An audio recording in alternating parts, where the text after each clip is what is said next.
오늘 우리들이 나누려고 하는 이 본문의 말씀은 성경 중에서 가장 어렵고 중요한 이러한 말씀입니다. 제가 지금 정신이 조금 더 명철해야 이 본문을 잘 설명을 할 텐데 제가 약을 먹고 지금 약간 몽롱한 상태라 어찌 이거를 잘 설명을 해야 될지 벌써 걱정이 됩니다. 아무튼 오늘 본문은 단순히 그냥 예수님 본받으십시오 하고 끝나기에는 너무나 중요한 그리고 깊이가 있는 이러한 말씀이고, 사실은 기독교 2000년 역사에 오늘 이 본문 때문에 엄청난 논쟁과 싸움, 이단, 시비가 있었던 이러한 중요한 내용을 담고 있는 말씀이 오늘 우리가 읽은 본문의 말씀입니다. 성경에서 예수 그리스도가 누구신가 하는 것을 가장 잘 보여주고 있는 이러한 본질적인 말씀이기도 합니다. 우리는 지난주에 사도 바울이 빌립보 교회 교인들을 향해서 무슨 이유인지는 모르지만 교회 안에 상당한 세력들이 서로 다투고 갈라져서 교회에 상당한 나쁜 영향을 미치고 있다고 하는 것을 전제로 해서 한 마음을 품어라, 하나 되라, 마음을 같이 해라 이러면서 계속해서 이 하나가 될 것을 강조했던 이러한 이야기들을 우리들이 함께 들었습니다. 그러면서 바울은 빌립보 교회 교인들에게 우리가 어떻게 하나 될 것인가, 우리가 한 마음을 품는다고 할 때에 누구의 마음에다가 맞춰야 되는 건가 하는 이야기를 하면서 하는 이야기가 오늘 예수 그리스도의 마음을 본받아라 하는 이야기를 지금 하고 있는 것입니다. 지난주에도 제가 잠시 말씀을 드렸습니다만 우리 그리스도인들, 이 교인들처럼 이게 너무나 다른 이러한 성격을 가진 사람들이 아마 세상 어디에도 없을 것입니다.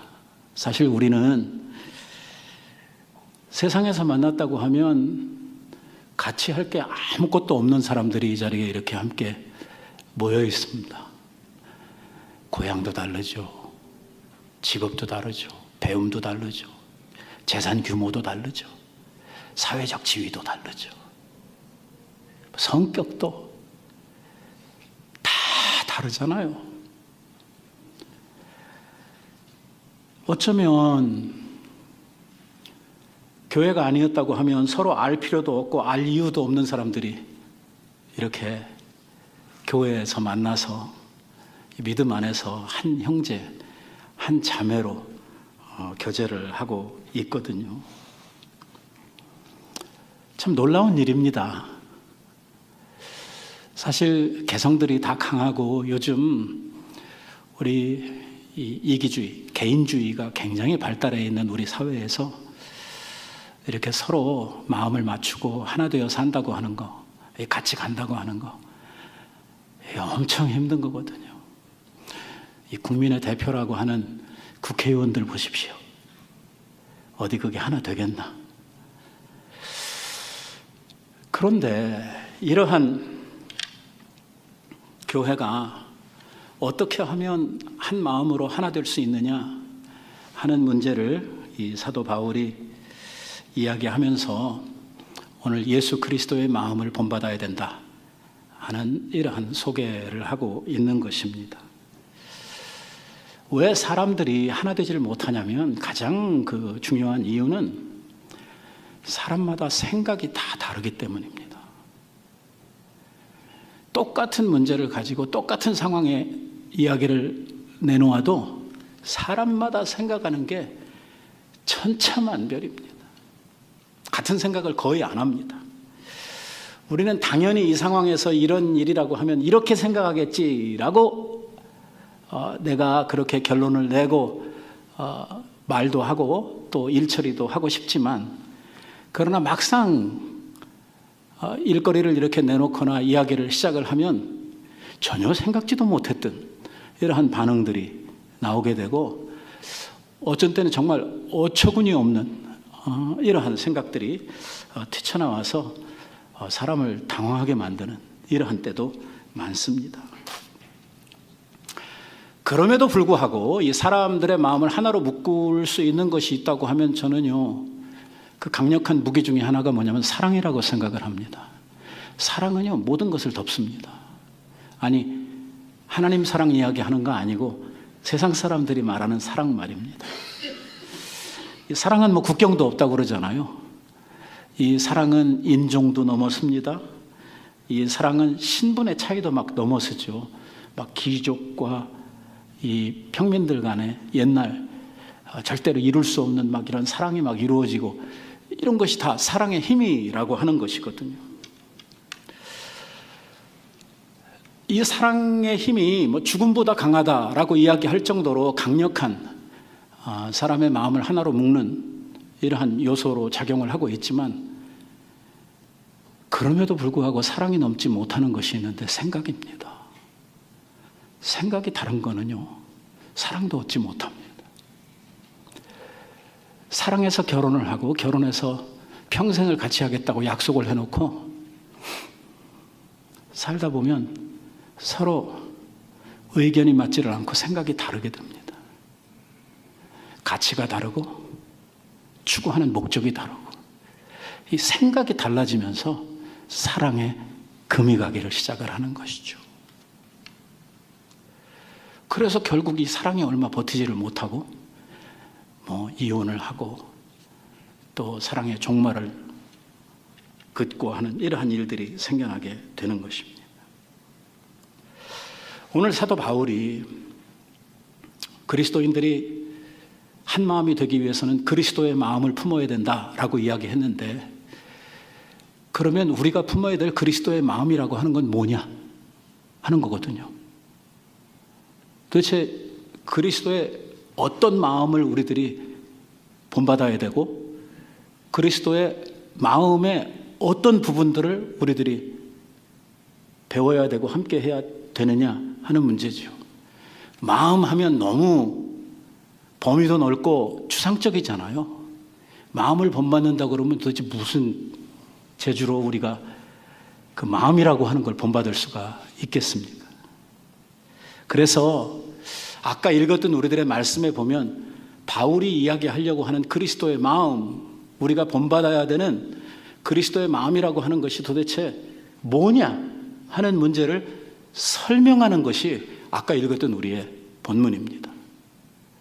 그러니까 빌립보 교인들 뿐만이 아니라 주님을 따르는 모든 주님의 제자들이 다 이 마음 품어야 교회에서 성도들이 하나 될 수 있지 않겠습니까?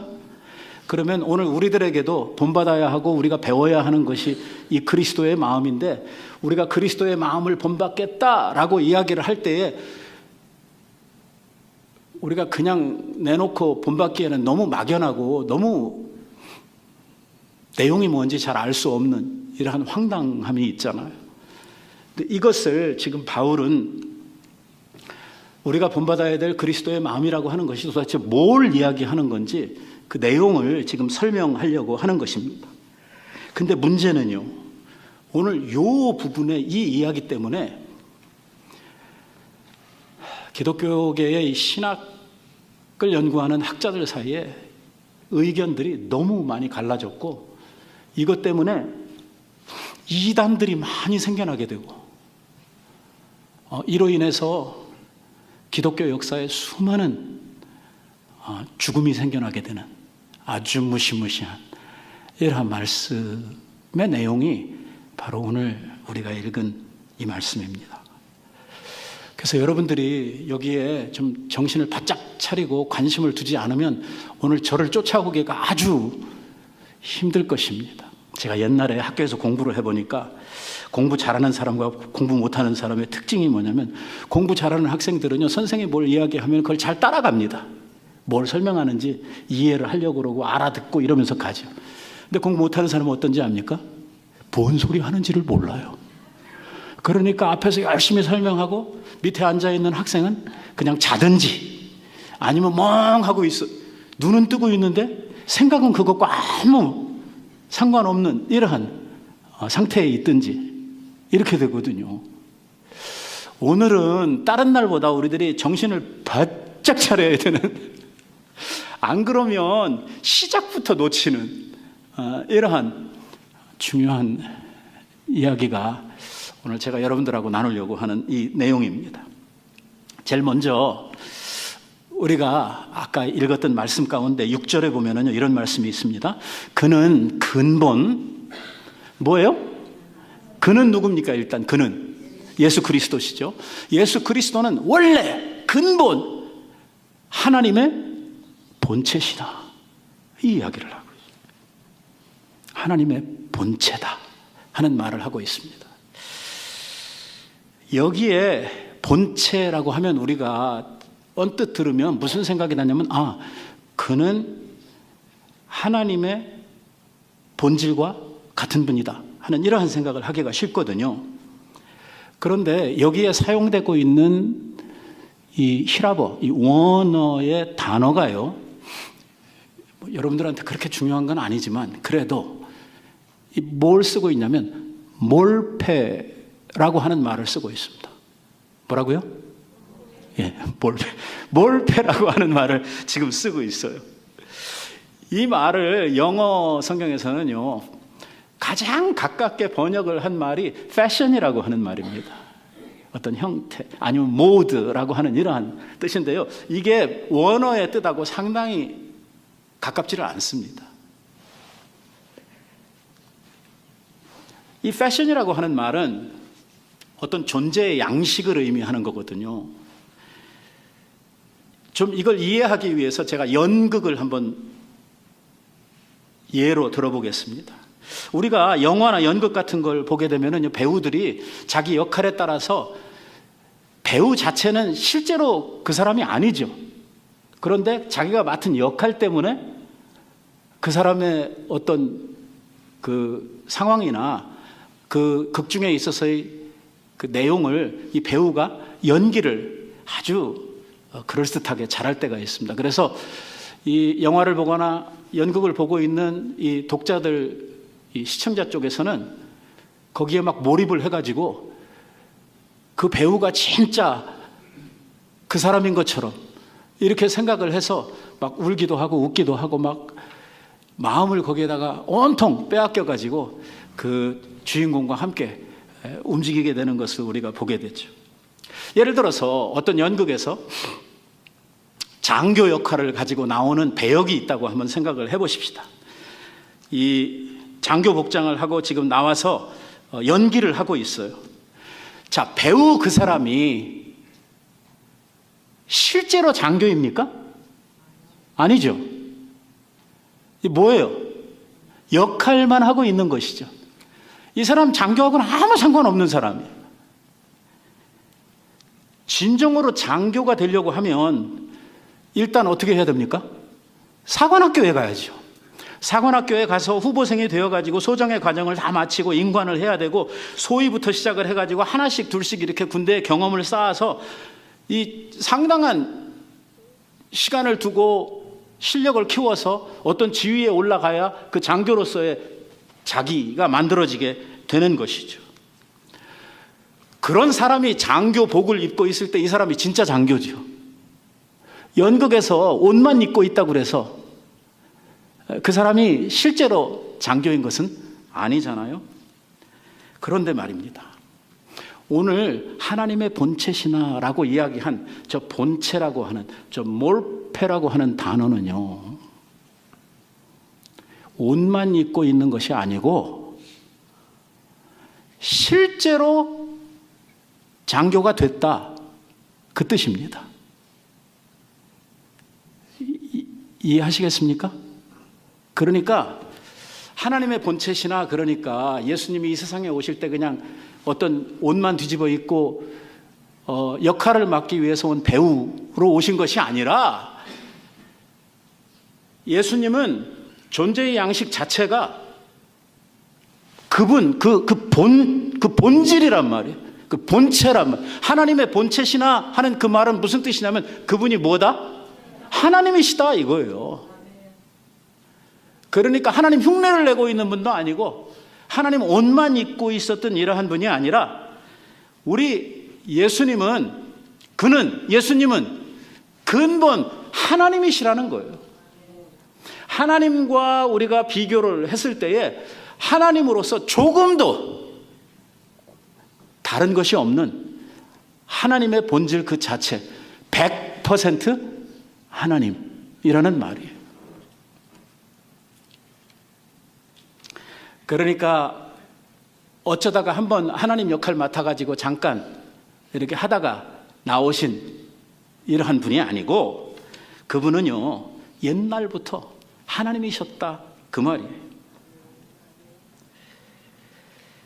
다시 말해서 하나님으로서의 인격을 가지고 계시고 성부 하나님과 같이 대면하여 존재하고 계셨으며 하나님과 같은 능력과 같은 영광을 가지고 처음 시작부터 함께 하신 하나님이시다 그 말입니다. 그러니까 지금 여기에서 먼저 강조되는 것은 뭐냐면 예수님이 사람의 모양으로 나타나시고 이제 나올 건데 그거보다 앞서서 그런 모양으로 나타나신 그 예수님이 원래는 하나님이시다 하는 사실을 강조하려고 하는 것입니다. 그래서 요한복음에서 사도는요 예수님에 대해서 설명을 하면서 뭐라고 이야기를 하냐면 태초에 말씀이 있었다. 이 말씀이 하나님과 함께 계셨는데 이 말씀이 곧 하나님이시다. 이 말씀이 곧 하나님이시다. 근데 그 말씀이 육신을 입으시고 사람의 모양으로 우리들에게 나타나셨는데 그게 바로 독생하신 하나님의 아들이라 이렇게 이야기를 하고 있는 거예요. 이게요 사실은 이해하기도 쉽지 않을 뿐만더러 우리 인간들이 살아가고 있는 세상의 어떤 양식을 가지고는요 도저히 이해가 안 되는 이러한 말씀이에요. 이게 믿어지고 이게 내 마음속에서 부담 없이 받아들여지는 것은 하나님께서 우리들에게 믿음이라고 하는 은혜를 주셨기 때문에 이게 부담 없이 받아들여지는 것이지 이게 믿음의 눈을 가지지 아니하고 과학적이나 아니면 이성적인 눈을 가지고 이것을 바라보면은요 처음부터 말이 안 되는 이야기예요. 이런 게 어디 있어 세상에. 이렇게 갈 수밖에 없는 것이거든요. 예수님은 처음부터 하나님과 함께 하신 분이었습니다. 영원한 영광 가운데에서 영원한 기쁨과 만족함 가운데 하나님과 함께 계셨습니다. 세상이 만들어지기 전부터 말입니다. 요한복음은 우리들에게 증거하기를 뭐라고 이야기를 하냐면 세상이 그분으로 말미암아 만들어졌다고 이야기를 합니다. 그분이 없이는 세상에 있는 피조물 가운데 하나도 된 것이 없다고 이야기를 합니다. 그러니까 세상이 만들어질 때서부터 창조주로서의 역할을 예수님께서 하셨다고 하는 이야기입니다. 그런데 그분이 원래는 하나님 자신이에요. 하나님의 본체십니다. 그런데 하나님과 동등됨을 취할 것으로 여기지 아니하시고 오히려 자기를 비어 종의 형체를 가져 사람의 모양으로 나타나셨다는 것입니다. 사람들과 같이 되셨다는 거예요. 이제 여기서부터 이제 틀어지는 거 아닙니까? 하나님은 우리가 눈으로 볼 수 없고 옛날에 예수님께서 하나님과 같은 분으로 하나님과 같은 양식으로 계셨는데 이런 건 우리가 알 수가 있습니까? 볼 수가 있습니까? 선지하시던 예수님에 대해서 우리가 아는 것이 아무것도 없거든요. 우리가 그저 알고 느끼고 바라볼 수 있는 것은 사람의 모양으로 나타나신 그 예수님만 우리들이 이해하고 눈으로 볼 수 있는 것이거든요. 여기에 원래 그분은 하나님이셨는데 하나님과 같은 지위에 있는 것을 스스로 거절하시고 자기를 비워서 창조주가 피조물 중에 하나인 사람의 모양을 입고 나타나셨다. 사람들과 같이 되셨다. 이제 이렇게 이야기를 하는 거예요. 여기에 자기를 비워 하는 이 말, 얘가 또 문제가 심각해요. 왜냐하면 자기를 비워 그랬는데요, 학자들마다 거기에다 퀘스천 마크를 큰 거를 붙이는데 얼마나 비웠는데? 50%를 비운 거야? 아니면 그냥 한 10%만 비운 거야? 아니면 100% 다 비워버린 거야? 하는 이러한 질문들을 하기를 시작을 한 것입니다. 그러다 보니까 어떤 학자들, 이단들인데요, 예수님이 사람의 모양을 입으시고 이 세상에 오실 때 예수님은 하나님이심을 완전히 버리시고 완전히 사람이 돼서 오셨다라고 이야기를 하는 거예요. 이 세상에 오시기 전에 하늘에 계시던 예수님은 하나님이셨는데 100% 하나님 맞아. 근데 자기를 비웠다 했을 때 하나님으로서의 존재는 완전히 다 벗어버리고 100% 사람이 되셔서 세상에 있는 동안에는 그분은 100% 사람이었다, 이렇게 이야기를 하는 거예요. 그렇습니까? 만약에 그랬다면 예수님이 이 세상에 오셔서 하셨던 모든 일들이나 하셨던 말씀들, 그리고 그가 아시던 그러한 모든 선제적 지식 같은 것은 뭘로 설명을 해야 됩니까?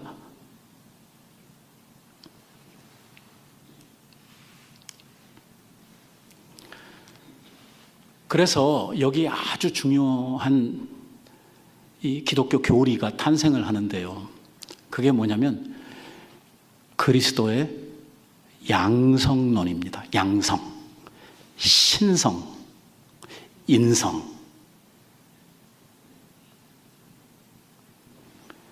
예수님은 하나님이시고 예수님은 또한 사람이시라는 것입니다. 근데 그게 자기를 비워 그러니까 한 50% 덜어내고 사람을 한 50% 입고 이렇게 된 게 아니라는 거예요. 그러면 예수님이 무슨 반인반수처럼 세상에 그렇게 계셔야 되는데 예수님 그래 계셨습니까? 아니잖아요. 다른 사람들과 똑같은 이러한 인간으로 오셨거든요. 그래서 예수님이 이 세상에 계실 때에 예수님의 그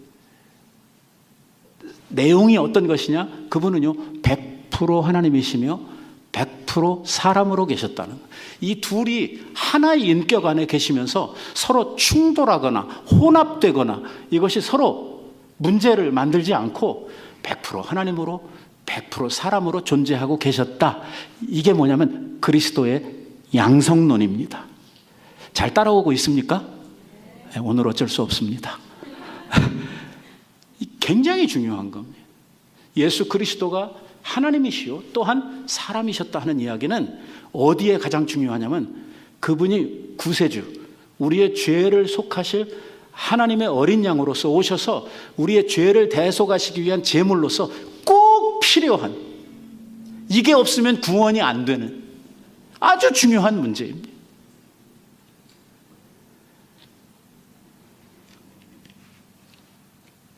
그래서요, 우리 예수님께서 이 세상에 오실 때 100% 하나님으로서 오셨지만 이 세상에 계시는 동안에는요, 하나님으로서 하실 수 있는 상당한 부분의 능력이나 어떤 영광, 이러한 것들을 덜어내셨습니다. 이게 바로 자기를 비워 하는 말입니다. 그러니까 예수님이 100% 하나님이라고 그랬는데 하나님이 예수님께서 이 세상에 계시는 동안에 많은 것들을 아셔서 사람의 마음도 아시고 누가 어디 가서 뭐 할지도 다 아시고 다 아셨는데, 예를 들면 베드로가 얼마 있다가 배신하고 이럴 거 다 아셨어요. 베드로가 배신하고 나면은 다 굴 것까지 다 아셨어. 그런데도 예수님이 모르는 것이 있다고 하셨어요. 재림의 날이 언제인지 내가 모른다고 하셔.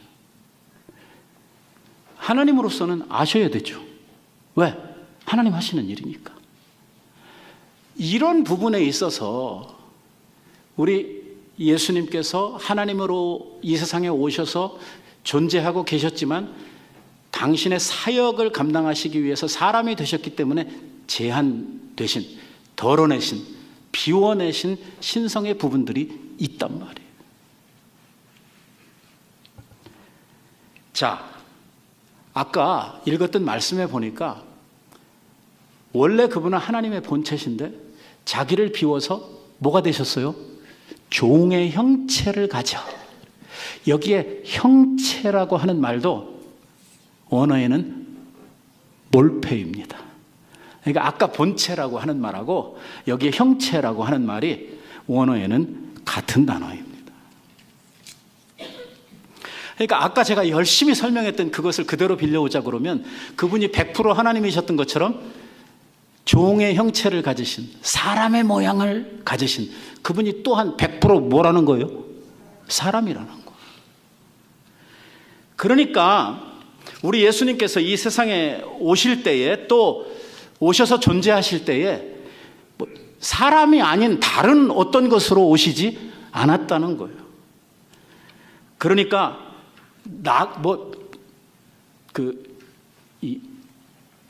알에서 태어났다든지 아니면 태어나고 나니까 막 하루에 1년씩 막 이렇게 커. 뭐 이렇다든지 이런 출생이나 이러한 성장 과정을 가지지 않았다는 것입니다. 다시 말하면 사람의 몰패를 입으신 것입니다.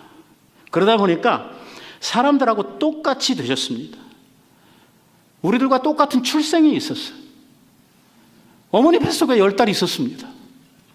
그리고 똑같이 태어나셨을 뿐만 아니라 우리 예수님이 이 세상에 계시는 동안에 사람들하고 똑같이 먹고 마시고 피곤하고 주무시고 다 하셨어요.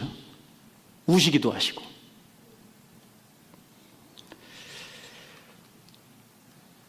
우리가 그런 생각 하잖아요. 나한테 조금만 능력이 있으면 좀 안 먹고 살았으면 좋겠다. 신선처럼. 아니면 뭐 약 같은 거 하나 먹으면 한 달 안 먹고 살아. 그러면 살도 안 찌고 얼마나 좋을까.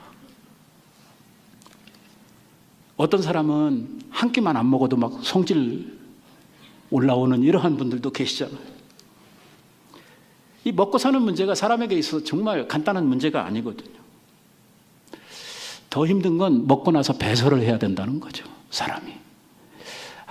이 문제가요 보통 심각한 문제 아닙니다. 우리는요 이 문제에 대해서 이야기하기를 별로 즐겨하지 않기 때문에 덮고 지나가는 경향이 있지만 인간 문화사의 가장 중요한 쟁점이 뭐냐면 이 배설물 문제를 어떻게 해결하느냐 하는 그 차이로 인해서 문화생활과 비문화생활이 나누어지게 되는 것을 우리는 보게 됩니다.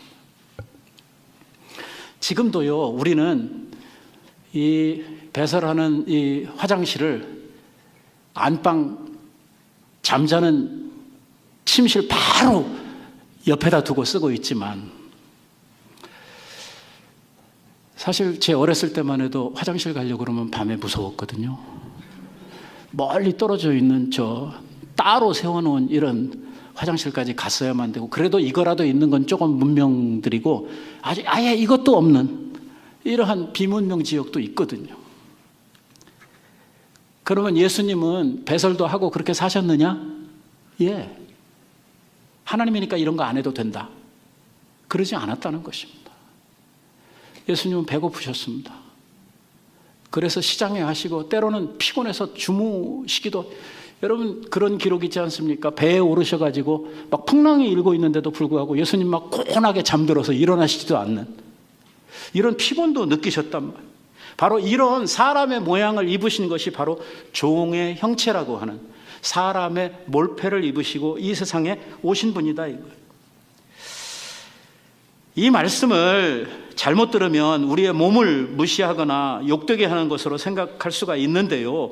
그게 아니고 오늘 예수님께서 원래 하나님의 본체이신데 사람의 모양을 입으셨을 때 그분이 가지신 그 제한과 그분이 가지신 그 사람으로서의 형체가 얼마나 답답하고 힘든 이러한 상태이셨겠는가 하는 것을 우리들이 생각해 볼 필요가 있다고 하는 것입니다.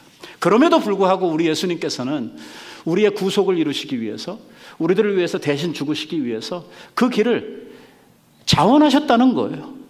본인이 원하셔서 이 일을 하셨고 또 성부 하나님과의 사이에서 약속하신 것처럼 그 모든 과정을 그분이 잘 참아내셨다는 것입니다. 가만히 생각해 보십시다. 우리 사람으로 살면서 많은 사람들이 얼마나 자기가 잘난 사람인 줄 착각을 하고 살고 있고, 더 나아가서 얼마나 사람들이 절대자가 되고 싶어하는 이러한 욕심들이 사람들 속에 다 있습니까?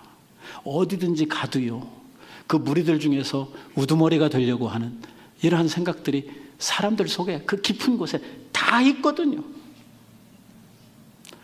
그런데 우리 주님께서는 이렇게 사람들 위에 군림하고 높아지고 영웅놀이를 하시려고 하신 것이 아니라, 사람의 모양을 입고 오셨을 때에 당신이 가지고 오신 사명, 그러니까 세상 죄를 지고 가는 하나님의 어린 양으로서, 구세주로서 오늘 가셔야 될 그 십자가의 길, 구속의 길을 가시기 위해서 자기가 누려야 하고 자기가 충분히 가질 수 있는 모든 권세들을 다 내려놓으셨다는 것입니다. 스스로 그 길을 가셨다는 것, 죽음을 자초하셨다는 것입니다. 그것도 곱게 죽은 것도 아니고 가장 치욕스럽고 가장 고통스럽게 우리 주님께서 죽으시는데, 그 죽으심을 알고도 예수님께서는 그 길을 택하여 가셨다는 것입니다.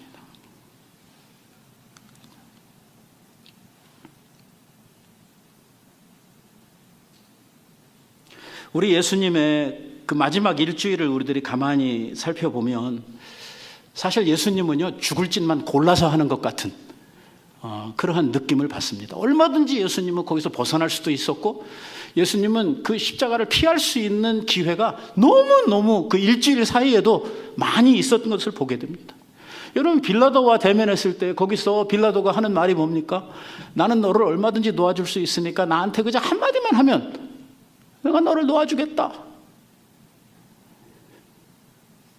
그 이왕이면 좋게 하고 가면 좋을 텐데, 예수님께서 뭐라고 그러냐면, 야, 네가 하늘에 계신 내 아버지로부터 권세를 받지 않았다고 그러면 이런 말을 나한테 할 수도 없었을 것이다. 엄청 기분 나빴겠죠. 웬만한 빌라도 같으면 저놈을 당장 갔다 이렇게 했을 것 같아요.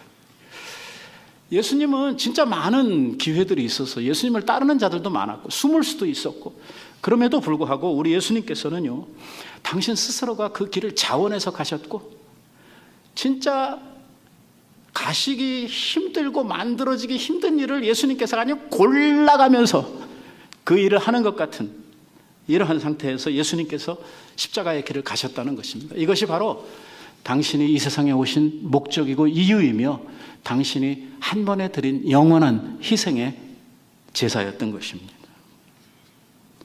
예수님께서 모든 죄인들을 대신해서 십자가에 죽으신 것이고, 이 방법이 아니면 사람들이 살아날 방법이, 사람들이 죄로부터 노임을 받을 수 있는 방법이 없었기 때문에 예수님께서 그 길을 가셨다는 거예요.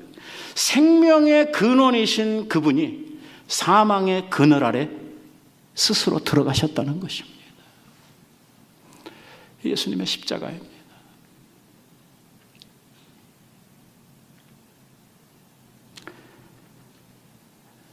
정말 예수님께서 이 모든 일을 스스로 감당하시고 그 길을 아무 말도 없이 그저 도살장에 끌려가는 양처럼 그렇게 가신 이유는 바로 그분 자신이 죽기를 결심하고 이 세상에 오셨을 뿐만 아니라, 그것이 바로 하늘에 계시는 성부 하나님과의 구속 언약, 약속이었기 때문입니다.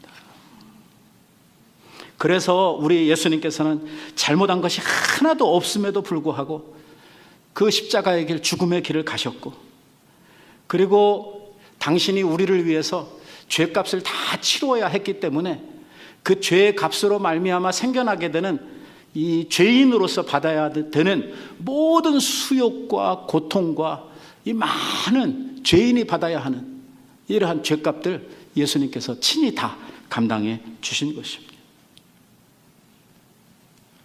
사실 예수님 자신만 생각하면 예수님 자신은 죄 지은 것이 한 개도 없었다고 성경이 증언을 하고 있지 않습니까?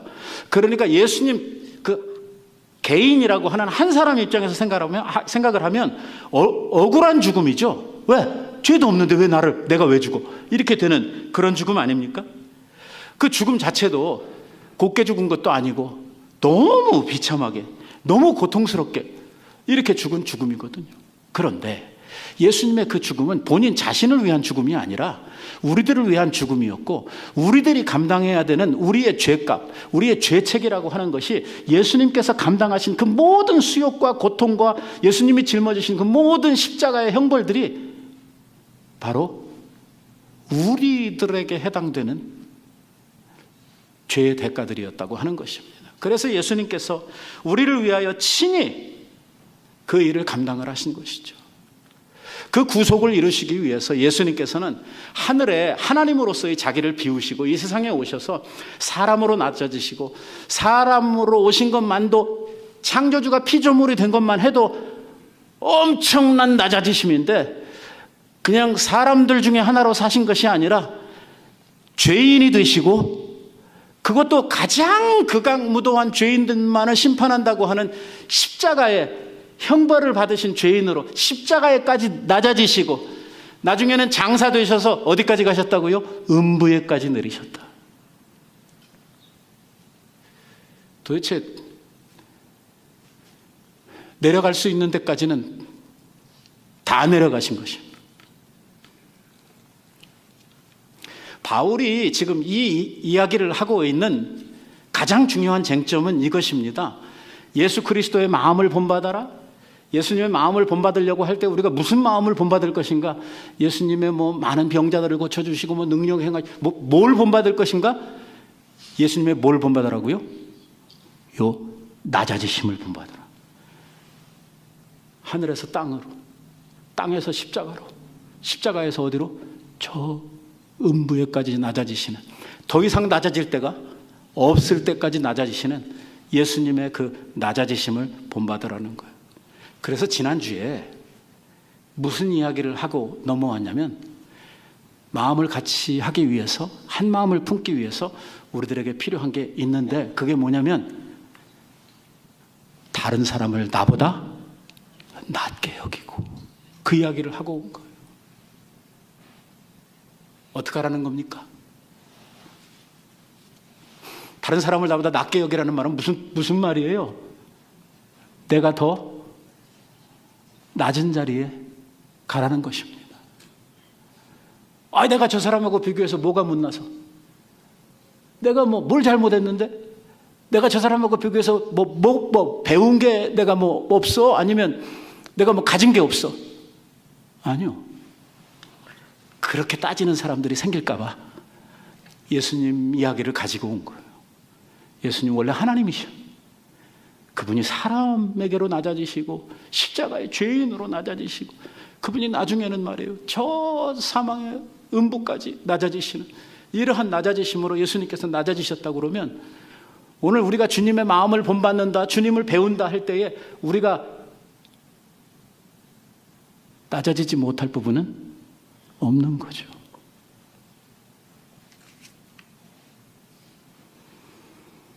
그러니까 우리가 예수님을 안다면, 예수님의 십자가를 안다면, 우리는요, 이 세상에 낮아지지 못할 곳은 없다고 이야기하고 있는 것입니다. 그렇게 생각하십니까? 예, 소리가 상당히 작아졌네요. 그럼 그렇게 하시겠습니까? 더 작아졌네요. 쉬운 문제 아닙니다. 그래서 요즘 교회가 이렇게 하나 되지 못하는 겁니다. 왜? 나를 내려놓지를 않거든요. 자기를 비워, 종의 형체를 가져, 이게 안 되거든요. 조금만 자존심 상하면 막 속이 부글거려서 참지를 못하거든요. 만약에 예수님이 그런 식으로 우리의 구속을 생각하셨다고 그러면 어떻게 됐겠어요, 우리는? 바울이 그래서 지금 이 이야기를 하면서 네가 십자가의 은혜로, 우리 주님의 그 공덕으로 오늘 이렇게 죄사함 받고 하나님의 자녀가 돼서 주의 제자라고 이렇게 이야기하고 있다 그러면 예수님의 그 낮아지심, 예수님의 그 마음을 조금이라도 좀 생각하고 본받으려고 노력해야 되지 않느냐 하는 그 이야기를 하고 있는 거예요. 겸손이 뭐냐? 사람들 앞에서 막 굽신거리고 예 이게 겸손이 아니고, 겸손은요 자기를 비워내는 것입니다. 내가 마땅히 누릴 수 있는 권리, 내가 사람들 앞에서 받을 수 있는 영광과 어떤 권세, 이러한 것들을 주님 위해서, 십자가 위해서 비워내는 것입니다. 포기하는 것이죠. 정말 주님을 본받는 마음들을 우리들이 가졌다고 하면 죄인들을 위해서, 십자가의 원수된 죄인들을 위해서 이렇게까지 하신 그 예수님을 우리들이 알고 그러한 예수님을 우리들이 믿고 있다고 하면, 나한테 죄 짓고 나를 힘들게 하는 이러한 사람들을 향해서 내가 뭘 해야 되는 것인지 우리는 금방 아주 자명한 이러한 답을 얻게 되는 것입니다.